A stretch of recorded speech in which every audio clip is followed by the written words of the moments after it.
Okay, so just get used to some, so you notice the difference here is that there's going to be contact that's being made. Before, there's no contact. So then you're kind of swinging through. But now, there's going to be some contact. So we're just going to come 1, and then 2, okay? 1, 2. Grab a little bit. Yeah, that one. Okay, so we're going to come 1, 2, and then 3. So he's going to 1, 2.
Just flexibility.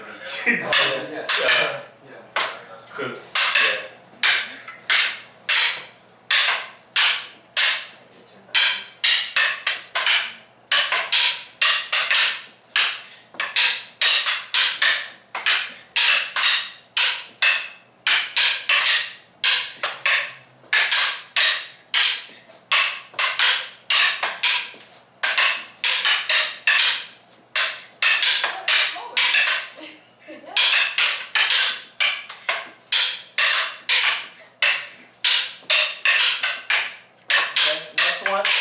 he's going to come 1, 2, 3, and 4. Yeah, there you go. 1, 1, 2, 3, 4.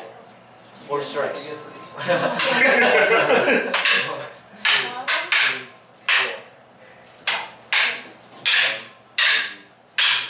4.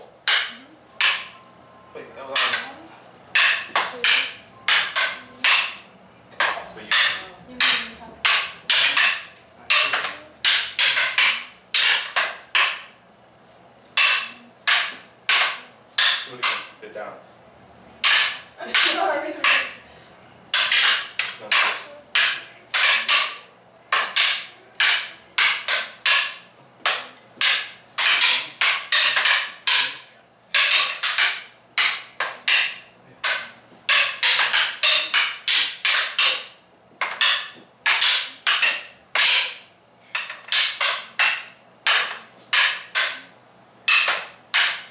I'm just trying to see. I think this one is better protected. Yeah.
sparring, we're never like focused on one thing, you know?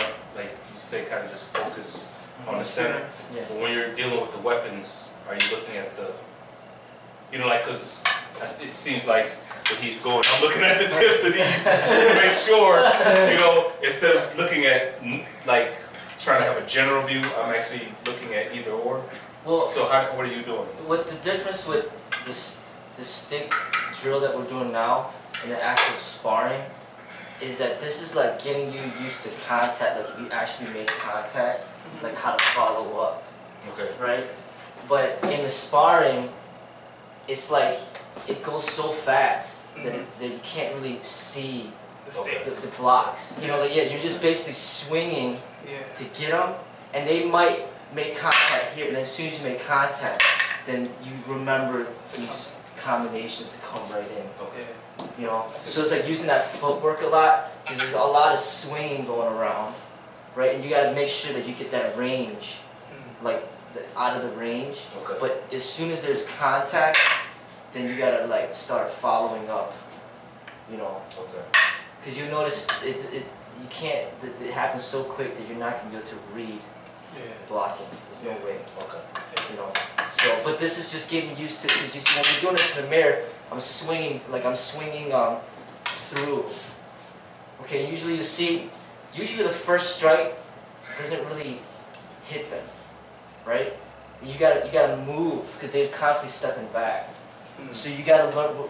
The more advances, you gotta learn to move and constantly keep this flowing going until you get that one strike. And when you get that one strike, and say you hit him in the wrist, pop, and you can follow up, finish. You know, so a lot of it is like, you know, we're getting the sticks out of the way so then they can't hit, and then you're basically trying to get that first strike in. Okay? So we're like getting that first strike in, and then we might make contact with this first one. So you see this contact, and then it follows up, and then we'll see who follows up better. And that's what's gonna happen. You see, like that's how like, we're coming here, and we have a really good like far distance. You're not really focusing on blocking. You're focusing on getting out of the way, right? So that you make sure that you don't get hit. And then once you start swinging, like you might take a swing, and then they take a swing, and you're stepping out of the way, and you're coming back, and then you're following up. And then what gets them is when you keep going, and then they're not like moving, like they're moving like this, but then you just keep coming in with strikes. And the difference with the stick fighting, so then you're getting closer to them, right? Yeah. Okay. The difference with the stick fighting and the unarmed combat, you gotta be really aware of like getting kicked in the groin and stuff like that. So we move a lot like this. The stick fighting, you don't really gotta worry too much about that because you got all this stuff coming at them. So you're like moving while you're striking, and then and then that's pretty much what you gotta keep it going. Because if he stops the flow, because I'm showing you guys like flow like 1, 2, 3, but this is where I'm vulnerable. Boom, boom, boom. That's where I'm vulnerable. And if he catches my vulnerability, then that's when I'm in trouble. So then I had to come boom, boom, boom, and then make sure I get out the way. You know what I'm saying? Yeah, because it's that after that vulnerability, like the beginners might do just one and then they're vulnerable here. So you need to like hide every movement like 1, 2, 3, 4. So I just kept moving. Boom, boom, boom, boom. There's no opportunity for him to really hit me, but he's gonna probably blocking and striking and moving back. Yeah, and then he might step back, and he might step into one of those strikes right there. You know, because you might be coming forward, and then he just catches you off. Like he might come this way. As you're rushing this way, he might step to the side. Like he's coming to get your head, but he's still coming forward. Say he's still coming forward. Like if you come in a straight line, and I come over here, he still comes forward. As he keeps walking forward, and I come this way. And I get him in the kneecap, and I come home this way. But you notice the sparring is not like this. This is just getting you used to some contact with sticks. And then once you get used to that contact with sticks, you gotta learn how to follow up. You're just like these slow motion. So you just gotta be like very aware of your range because you're not going to be able to see the tips. You're not. I mean, it happens so fast. You're not focusing on the weapon. You gotta focus on the center. You gotta focus on not getting your limbs hit, because the thing that's gonna, like, all the sparring that we did, still nobody got hit in the face yet with the stuff. But people have been getting hit in the fingers, right? And even in the fingers, it hurts. Even in the fingers, it hurts. So imagine it's a real stick that hits your hand. Yeah. How much pain it'll be, and then that's what finishes it. So you'll notice that, like, what's probably gonna end up happening is we're fighting at such long range, and then I'm swinging. I'm not getting his head, but I catch his finger, and pop, and that's what. So in a real situation, you start off pretty far. Like, you're not even, like, to get them in the body area, that's gonna take something to follow up. Usually you get them in the arm, get them in the wrist or something. Or this happened a lot, that people lost the weapon. Right? They swing and then they let go of it, and then now they don't have it. That happens. You swing your hand,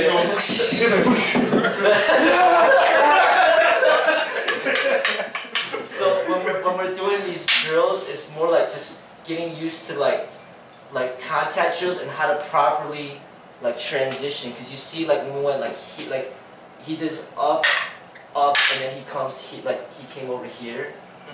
So then like a good transition is to come like this sometimes. So then you like when you do pom pom pom like this. Yeah. You see that? Okay. Okay. Opposed to like this, and then you could get hit in the hand. Yeah. You know. So then you gotta get used to like good transitions as you're striking. You need to make sure that you're properly like defend, because basically you have to watch out for the hands a lot, because it's once they hit you there, it's gonna hurt like hell. So you have to block, like when he's coming here, you can't block it like this, because that's too close. He needs to be like, all right, let me see if I can block it here instead. So he protects his hand, you know. So if I'm coming up top, he needs to make sure that hand is out of the way. Like say if he blocked like this, I mean I could slide down right here and pop him in the hand. And that could do it right there. Or I just pop him here and pull. So it's just like somebody coming at you here, so you need to get used to, okay, what do you do right there? So even this right here is really not that good. Right? So yeah, so he comes up top, he comes over here. This is a really good one because you're striking him at the same time, which is really good. So he comes over here. He comes over here. Okay. I have a problem with this one too sometimes. But you see right there when he hit down like this, I could almost get his hand. So he needs to try to stop my strike beforehand. And sometimes it does kick here, but it slides. Yeah. That hurts too.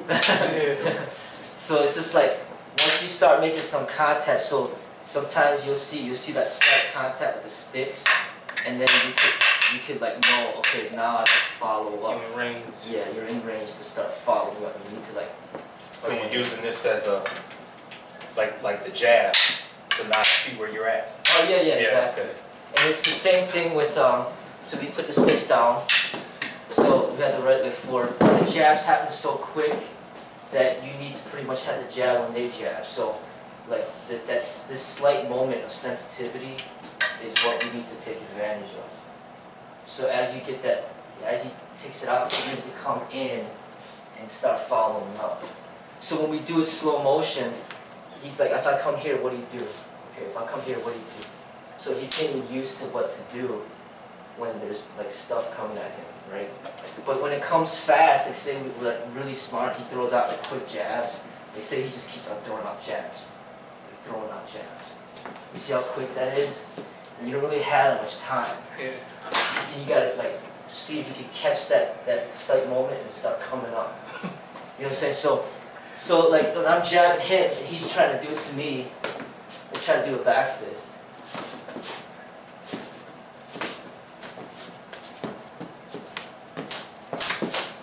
And then it's like taking that slight moment and then following up.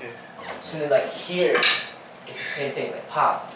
Like you pop. pop, and then you pop, and then you just start following up with a flail.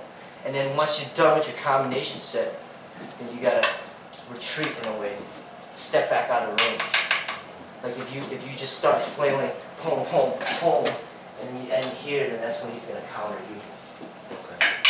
You know, so you have to like, you gotta keep that flow going. Remember when we're working that drill, and then you pause. You're like, oh, you know, am I supposed to do this? Am I supposed to do that? Like that's what's gonna get you hit.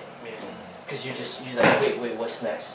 That's gonna get you hit. You need to like keep flowing with something. I'm showing you different ways to go over the top. It's not that this is wrong, but I told you to go here. You didn't do that. Right. So then it's just too repetitive. You do the same thing, it's easy to block you. So you gotta change up the angles.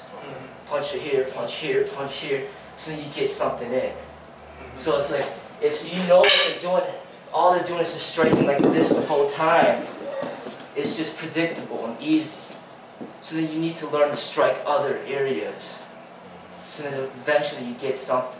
Well then, and you said when we have the weapons, it's not necessary that we move like we do in unarmed combat like this. Because we have this, we can move. Yeah, Okay. yeah. With this weapon in particular, Okay. because you notice like this is the range right here, and this is what's protecting you from any kicks to the groin area or any of that. Yeah. So you can move more freely here, but at the same time, it's still good to move like this because, I mean, it's still good to have one leg forward because you get that range. Right. As soon as you step here, you lose your range. Right. Right? If I step forward now, this reaches farther. Right. You notice? So that's why I still like to have that lead leg forward. Because if you say he's standing right here, like just squared up with me, even though he's taller, he takes his sticks out like this, like he can reach me from here, right? And then we're like here. But if I step forward like this, I could get that extra range. Yeah, it's right. Right? Yeah. Yeah. Then if I come from here, Yeah. right? So right now I'm touching his chest from here, he's touching my chest. Now he's not touching my chest anymore. Yeah. And again, so like when you get that, that's why stepping like this, it's good to start off like this. Okay. You start off like this, and then once you get some contact, you start coming in and start breaking that range. Yeah. Yeah, you see how? So you can close in faster because you can Yeah. take. And then usually when we start off, I usually always have you start off with the right hand because that's the longer one. Because you start off with here, this is not that long. This is longer. So why would you start off with this if this is going to be longer? And if you're right-handed, it doesn't matter which one you start off. Then we'll just start here with the left hand and follow up with the right. So we basically I'm trying to teach you guys to have like comfortness in holding it like this, comfortness in holding like this, comfortness in holding like this. So like either stance, like you know, like it's not to keep it flowing. you're familiar with it. Yeah. Okay. And then you just keep flowing, and you kind of catch that as you step back and forward. Then you can kind of catch them off because you're stepping right here, and then he's like, you know, he thinks that you're gonna stay here, and all of a sudden you switch up, and then all of a sudden it switches up the range. Okay. Okay. So like the stepping, this actually for stick fighting is gonna be a lot more effective than. Yeah. You see that? Yeah. Because I'm stepping, pom, pom, pom. I'm just like constantly moving towards Yeah. it. Like, and then it's gonna be hard for them to get away. Yeah. You know, and you'll see it in the sparring. You'll see like what works, what doesn't. Yeah. You know, but you need to keep that flow going. 'Cause as soon as you stop that flow, is when they can get you. Okay. And that front hand, that's your long weapon. It's like doing that side kick, that front kick. So this is like the setup, pop, pop, pop. And sometimes also, it's not always good to swing all the way through, because then that takes, you know, they could counter at that swing through, right? Right. Sometimes you might, because this right here, just like a flick of the wrist can break their nose and hurt them pretty bad. Yeah. You know, so pop. You know, so sometimes you might test, you know, and then sometimes you swing through. But when you swing through, you're like following up, especially when you have two sticks. Because as you swing through, they think that there's opening, but there really isn't, because this one's coming right next. So he's coming, pom, pom, pom. Like, there was like no opportunity for him to counter right there. And then as soon as I count pom, like I stepped out of range for him.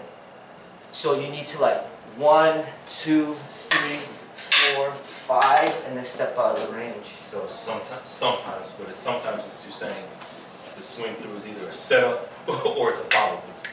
It's not your first course of action because you don't want to expose yourself, is what you're saying, right?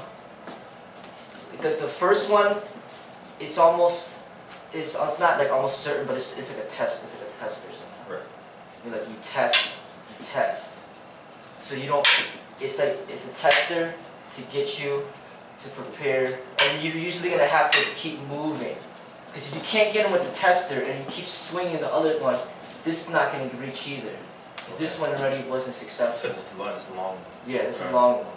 So you get with the tester, and then you're gonna have to. If I come up here and I test it out, and I get him over here, and if I step through here, that's when he's gonna have to move.